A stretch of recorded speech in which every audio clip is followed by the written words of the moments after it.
Cilikriwut merupakan anggota TNI Angkatan Udara pada masanya yang berpangkat Marsikal Pertama dan juga tokoh dari suku Dayak.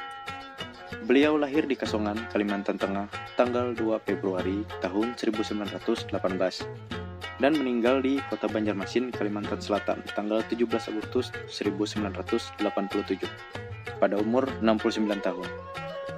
Beliau juga termasuk pahlawan nasional Indonesia sekaligus gubernur pertama Kalimantan Tengah dengan masa jabatan mulai 30 Juni 1958 sampai dengan Februari 1967.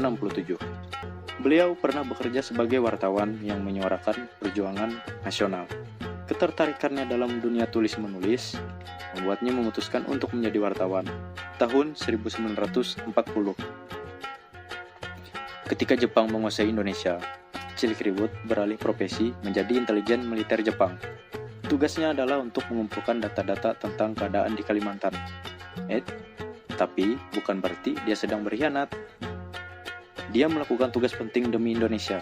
Dia mendapatkan jabatan dari pemerintah kependudukan Jepang yang membuatnya punya akses ke seluruh daerah di Kalimantan Tengah.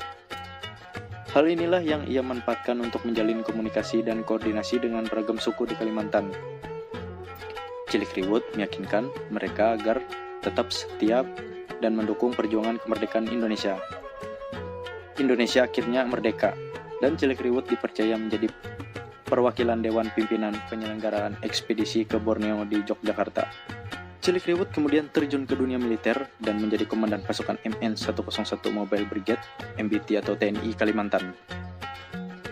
Ia juga mencatatkan prestasi di bidang militer karena kesuksesannya sebagai komando penerjun payung pertama AURI pada 17 Oktober 1947. Setelah era peperangan telah berakhir dan Belanda mengakui kedaulatan Indonesia, Cilikriwut beralih ke dunia politik demi membangun Kalimantan. Salah satu jasa Cilikriwut yang masih dikenang di bidang pembangunan adalah membuka hutan serta membangun daerah di sekitar Desa Pahandut yang kini menjadi Palangkaraya, ibu kota Kalimantan Tengah. Pembangunan kota Palangkaraya ini adalah salah satu obsesi Cilikriwut yang berhasil tercapai. Obsesi lainnya yaitu membangun 2 bandara internasional. Meski saat ini yang terwujud baru 1 bandara saja, tekad besar dan loyalitas Cilikriwut pada Kalimantan tidak hanya terbukti dari pembangunan yang ia pimpin saja. Ia bahkan menyumbangkan harta dan uang pribadinya untuk memberi makan orang yang ikut membangun Palangkaraya. Keluarganya sendiri bahkan sampai kehabisan jatah beras yang diperuntukkan baginya sebagai gubernur karena ia membagikan beras pada orang-orang yang bekerja. Cilikriwut juga ikut turun langsung menebang pohon bersama dengan para pekerja lain. Bukan saja nasionalis, ia juga sangat menjunjung tinggi kebudayaan dan leluhurnya. Ia selalu menekankan pentingnya untuk tetap mengingat asal-usul kita sebagai manusia. Baginya, kebudayaan adalah sebuah identitas yang harus dipelihara.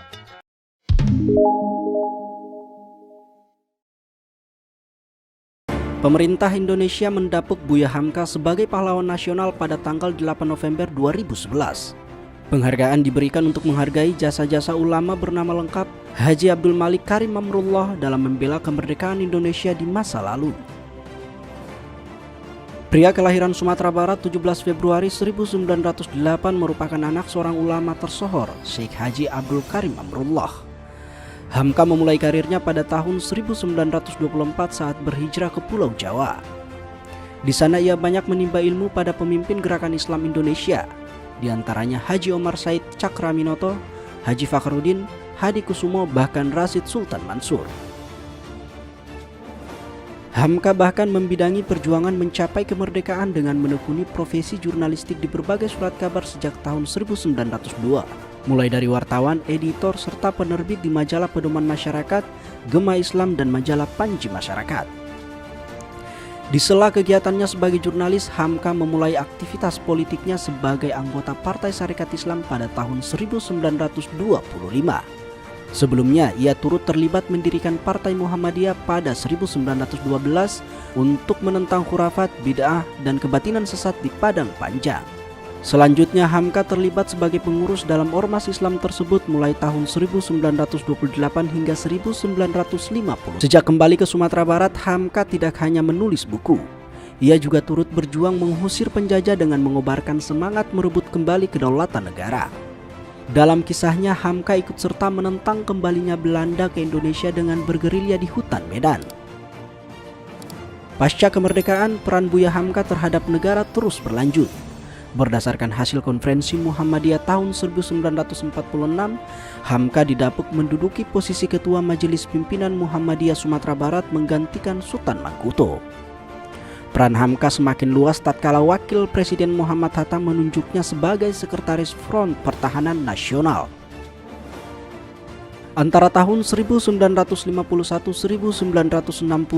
Hamka mendapat mandat dari Kiai Haji Maskur, Menteri Agama kala itu, untuk duduk sebagai pejabat tinggi agama. Namun ia memilih mundur lantaran saat itu Presiden Soekarno memintanya memilih antara menjadi pegawai negeri sipil atau politisi. Hamka melanjutkan perjuangannya di bidang politik dengan menjadi anggota konstituante Partai Majelis Syuro Muslimin Indonesia atau Masyumi. Sebelum akhirnya partai yang turut disemai Muhammad Nasir itu dibubarkan Bung Karno di awal tahun 1960. Perjuangan Hamka berlanjut ke dunia pendidikan pada 1958 setelah resmi diangkat sebagai dosen di Universitas Islam Jakarta. Karirnya sebagai pendidik terus menanjak setelah dikukuhkan sebagai guru besar di Universitas Mustopo Jakarta dan Universitas Islam Indonesia. Menjelang tumbangnya Orde Lama pada 1964, Hamka pernah mendekam di penjara selama 2 tahun lantaran dituduh pro-Malaysia. Selama di tahanan, meskipun fisiknya terkurung, Hamka mampu menghasilkan mahakarya Tafsir Al-Azhar berisi terjemahan Al-Quran 30 juz yang membuat dirinya semakin tersohor hingga mancanegara. Hamka menutup usia di umur 73 tahun setelah 3 hari menjalani perawatan di ICU Rumah Sakit Pertamina Jakarta akibat komplikasi yang dideritanya. Ulama cerdas dan karismatik Buya Hamka telah lama wafat. Namun pengabdian dan sumbangannya dalam pembangunan kesadaran umat Islam dan cita-cita bangsa tetap dikenang dan menjadi inspirasi bagi generasi masa kini.